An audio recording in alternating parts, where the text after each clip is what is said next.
وہ دیکھنے میں شریف گھر کی بیٹی لگ رہی تھی۔ میرے قریب ہو کر بولی، چلو گے صاحب؟ میں نے پوچھا کتنے پیسے لوگی؟ کہنے لگی، آپ کتنے پیسے دیں گے؟ میں نے اس کی گہری نیلی آنکھوں میں جھانک کر دیکھا اور کہا، آؤ گاڑی میں بیٹھو۔ وہ گاڑی میں بیٹھی اور ڈرتے ہوئے بولی، کتنے آدمی ہو؟ میں نے مسکرا کر کہا، میں اکیلا ہی ہوں۔ وہ کچھ دیر خاموش بیٹھی رہی، پھر بولی، آپ مجھے سگریٹ سے جلاؤ گے تو نہیں؟ میں نے مسکرا کر کہا، بالکل بھی نہیں۔ وہ کہنے لگی، آپ بے شک پیسے کم دے دینا، مگر میرے ساتھ کچھ برا نہ کرنا۔ وہ بہت خوبصورت تھی اور اس کی معصومیت اس کی باتوں سے ٹپک رہی تھی، مگر پتہ نہیں کیا مجبوری تھی کہ وہ جسم بیچنے پر مجبور تھی۔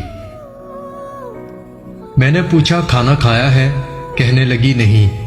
میں نے ایک ہوٹل کے سامنے گاڑی روکی، کھانا پیک کروایا اور گاڑی میں بیٹھ کر آفس کی طرف چل دیا۔ رات کے 11 بج رہے تھے، سب اپنا کام کر رہے تھے، مگر وہ مسلسل میری طرف دیکھ رہی تھی۔ میں نے کھانا پلیٹ میں ڈالا، اسے کہا، ہاتھ دھو لو۔ وہ کہنے لگی، مجھے نہیں کھانا۔ میں نے پیار سے کہا، ڈرو نہیں، تمہیں کچھ نہیں ہوگا۔ وہ ہاتھ دھو کر آئی، میرے سامنے کرسی پر بیٹھ کر کھانا کھانے لگی۔ جب کھانا کھا لیا تو جو کھانا بچ گیا، کہنے لگی، میں یہ گھر لے جا سکتی ہوں؟ میں نے مسکرا کر کہا، بالکل بھی نہیں۔ وہ چپ ہو گئی۔ وہ اپنا برقع اتارنے لگی تو میں نے کہا، رک جاؤ اور میرے پاس آ کر بیٹھو۔ وہ حیران تھی، پھر بولی، آپ جلدی سے اپنا کام کریں اور مجھے واپس چھوڑ کر آئیں۔ میں نے سنجیدہ ہو کر کہا، میں تم سے یہ نہیں پوچھوں گا کہ تم کیوں جسم بیچتی ہو، میں تم سے بس اتنا پوچھتا ہوں کہ کیا تم یہ سب چھوڑ سکتی ہو؟ وہ میرے چہرے کی طرف دیکھنے لگی اور بولی، آپ مجھے پاگل لگ رہے ہیں۔ میں نے اس کی آنکھوں میں دیکھا اور کہا، ہاں میں پاگل ہی ہوں۔ وہ کہنے لگی، اگر کچھ کرنا نہیں تو مجھے واپس چھوڑ کر آؤ۔ میں نے اس کے سر پر ہاتھ رکھا، پھر 20,000 نکال کر اس کے ہاتھ پر رکھے۔ وہ کہنے لگی، آپ کیوں دے رہے ہیں؟ میں نہیں لیتی پیسے۔ میں نے اس کے چہرے پر ایک تھکن محسوس کی تھی۔ وہ آنسو رو کے بیٹھی تھی، بار بار یہی کہہ رہی تھی، مجھے واپس چھوڑ کر آؤ۔ میں نے اسے یقین دلایا کہ ڈرنے کی کوئی بات نہیں۔ پھر میں نے کہا، اچھا یہ بتاؤ، زندگی نے بہت درد دیا نا؟ یہ سنتے ہی اس کی آنکھیں نم ہو گئی، جیسے کوئی قیامت گر گئی ہو اس پر۔ میں سمجھ گیا تھا کہ کوئی بہت بڑا درد لیے گھوم رہی ہے۔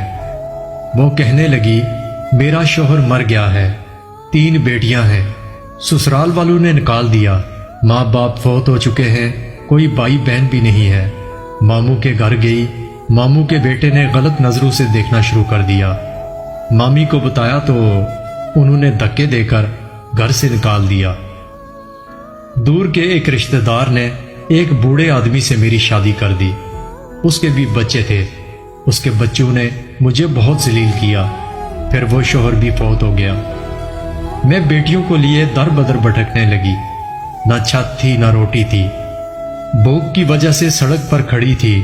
ایک صاحب آئے، کہنے لگے، 1 گھنٹے کا 5,000 دوں گا۔ نہ چاہتے ہوئے بھی ماں کی ممتا حالات کی ستائی ہوئی کیا کرتی، آخر چل دی۔ اب ہر روز جسم بیچتی ہوں، کرائے کا گھر لیا ہے، بیٹیوں کو اکیلا چھوڑ کر آتی ہوں۔ کیا کروں، بہت سوچا خودکشی کر لوں، لیکن بیٹیوں کو دیکھ کر ہمت نہیں ہوتی۔ وہ روئے جا رہی تھی، میں زمانے کی بے حسی محسوس کر رہا تھا۔ میں نے اس کے سر پر ہاتھ رکھا اور کہا، آج سے میں تمہارا بھائی ہوں، آج سے تم اپنی بیٹیوں کے ساتھ میرے آفس کے اوپر والے روم میں رہو گی۔ وہ یقین نہیں کر پا رہی تھی۔ میں نے اسے گاڑی میں بٹھایا اور اس کے گھر چلا گیا۔ بیٹیاں سوئی ہوئی تھی، بہت پیاری تھی۔ وہ مسلسل روئے جا رہی تھی اور کہتی، آپ انسان نہیں فرشتہ ہیں۔ وہ دعائیں دینے لگی۔ میں انہیں آفس لے آیا۔ میں نے کہا، اب تم سو جاؤ۔ میں اپنے آفس روم میں گیا، میرے سامنے سے وہ چہرہ گزرا جو ایک لڑکی اپنے شوہر سے جھگڑا کر رہی تھی، اسے کہہ رہی تھی مجھے طلاق دو، تمہیں میری قدر نہیں۔ وہ اپنا گھر جلا رہی تھی۔ اپنی بیوقوفی کی وجہ سے اسے کیا پتا زمانے کی تلخیاں کیا ہوتی ہیں۔ طلاق لینا آسان ہے، اس کے بعد جینا موت ہے۔